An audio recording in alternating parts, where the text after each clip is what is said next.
Welcome to my channel. Hey everyone, in this video, I'll show you how to set up your Orbi WiFi 6 DOCSIS 3.1 mesh system step by step. Let's get started.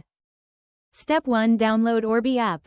First, download the Orbi app on your phone from the App Store or Google Play. This app will guide you through the entire setup process. Step 2. Connect cable and power. Now connect the coax cable from your ISP to the Orbi modem router. Then plug in the power adapter and turn it on. Wait for the LED to stabilize. Step 3. Activate internet service. Next, activate your modem with your internet provider. You may need to provide the modem's MAC address for activation.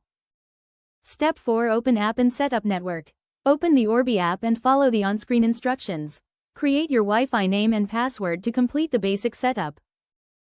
Step 5. Sync Orbi satellite. Plug in your Orbi satellite in another room. Keep it within range of the main router and let it sync automatically or press the sync button.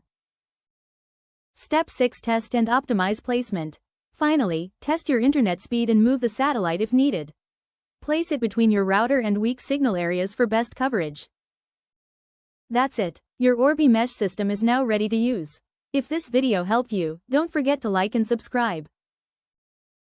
For instant help call 1-803-381-0141.